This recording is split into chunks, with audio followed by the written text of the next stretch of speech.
Dans 6 jours exactement, vous le savez, cet homme, Barack Hussein Obama, deviendra le 44e président des États-Unis. Ce cliché, c'est un jeune photographe marrainais qui l'a pris. Pendant 3 mois, Benjamin Caillot, c'est son nom, a suivi la campagne du sénateur de l'Illinois.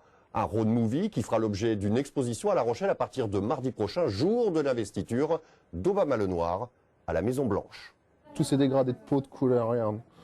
Entre les... Il y en a pas un qui a la même couleur de peau en fait. Là. Regarde. Pas de carte de presse, ni beaucoup de sous, mais le truc indispensable quand on fait ce boulot de photographe, le culot. Et il en fallait à Benjamin Caillot pour 3 mois durant traverser l'Amérique sur les traces du futur président des États-Unis. Car il le sait, dans ce travail, le manque de chance est une faute professionnelle.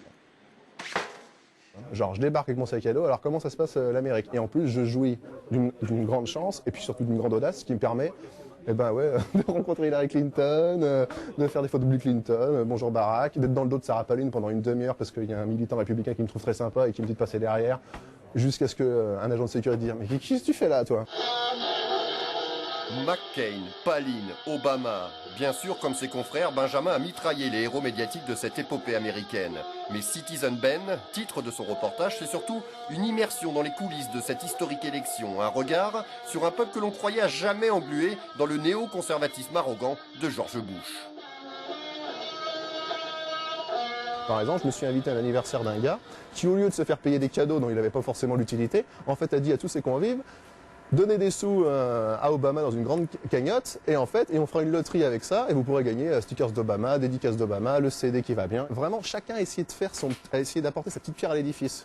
Université de La Rochelle, conférence publique de Ken Forder, consul des États-Unis à Bordeaux. De toute évidence, Obama continue de fasciner les Frenchies, à tort ou à raison.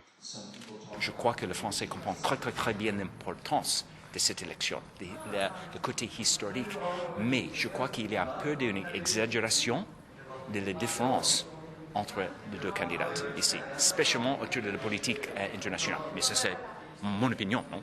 Une interrogation qu'on peut avoir, c'est sur le plan international, ce qui va être la politique continue ou pas de l'administration Obama suite à la probable investiture de Hillary Clinton comme secrétaire d'État aux Affaires étrangères.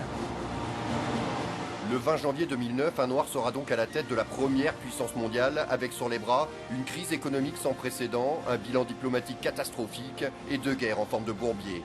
Le 20 janvier 2009, Citizen Ben, l'exposition, ouvrira ses portes à La Rochelle, juste histoire de croire encore un peu au rêve américain.